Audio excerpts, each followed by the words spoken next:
ইনস্টাগ্রামে এই বাবল বা বোবা কফির রেসিপি দেখলাম অনেকে শেয়ার করেছে, আর এটা আমার অনেক বেশি ফেভারিট। আমি সীমান্ত সম্ভারে গেলে এটা নেই। তো আজকে বাসা ট্রাই করার পর এটা কেমন হয়ে যায় চলো তোমাদের সাথে এটা শেয়ার করা যাক। তো আজকে আমি এই মিল্ক শেকটাকে বানাবো ড্রাগন ফল দিয়ে। রাস্তায় বের হলে খালি চারপাশে খালি ড্রাগন ফল আর ড্রাগন ফল। তো আমি চিন্তা করলাম যে এটা দিয়ে ট্রাই করা যায়। কেউ কখনো ট্রাই করছে কিনা আমি জানি না বাসায়। তো আমি ট্রাই করে দেখতে চাচ্ছিলাম যে এটা কেমন লাগে। আর ড্রাগন ফল আমার না ভাল লাগে খেতে, মিষ্টিটা। তবে আমাদের দেশে তেমন একটা মিষ্টি হয় না যদিও। তবে আমি ভর ভরকে চিনি দিলে পরে মিষ্টি হয়েই যাবে। তো এটা চিন্তা করে বানানোটা শুরু করলাম। আর প্রথমে আমি সাবুদানা নিয়ে নিলাম, যেটাকে আমি পাউডার করে নিয়েছি। এটার ভিতরে কিন্তু আমি চিনিও অ্যাড করছি। এরপর 1 চামচ কর্নফ্লাওয়ার দিয়ে আমি একটু পানি দিয়ে এটাকে ভালো করে মিক্স করে নিব। সাথে ফুড কালার অ্যাড করতেছি, কজ বোবা তো একটু কালারফুল হয় বা ব্ল্যাক হয় আর কি।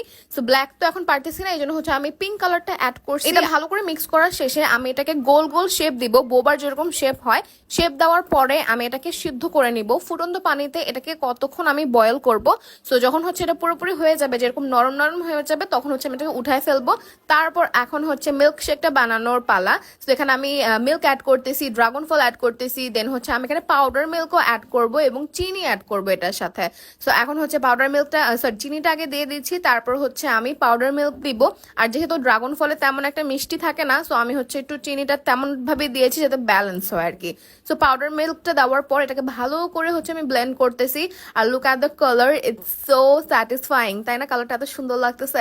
সো এখন কিন্তু আমি এখানে আইসক্রিমও অ্যাড করবো। এখানে ভ্যানিলা কাপ আইসক্রিমটা অ্যাড করতেছি।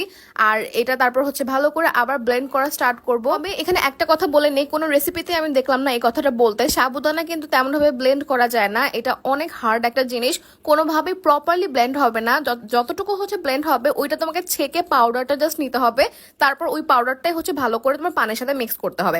আদারওয়াইজ পুরোপুরি সাবুদানাটা গলবেই না, মানে ভাঙবে না আর কি।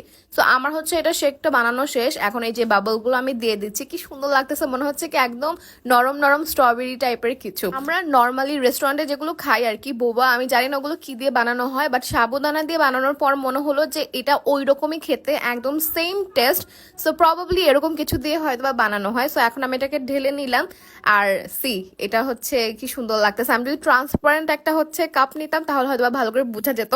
আর আমার ওরকম মোটা স্ট্র নাই, যার কারণে আমি ভালো করে দেখাইতে পারতেছি না। But never mind, test will matter. So এটা খেয়ে দেখা যাক। অ্যান্ড খাওয়ার পরে আই ওয়াজ স্পিচলেস। ড্রাগন ফল দিয়ে এত মজার একটা মিল্ক শেক হবে আমি আসলে চিন্তাও করি নাই। It is so good. এটা আমার এত মজা লাগছে, আমি তো ডেফিনেটলি এটা আবার ট্রাই করতেছি। আর এখন বাইরে 200 টাকা খরচ না করে খুব কম টাকাতে বাসায় এটা বানায় খাওয়া যাবে। So year this is so good. তোমরা ট্রাই করে দেখতে পারো, তোমাদেরও অনেক মজা লাগবে এবং কম টাকাতে এটা বানানো সম্ভব। So year that is it for today. সবাই অনেক বেশি ভালো থাকো। আল্লাহ হাফিজ।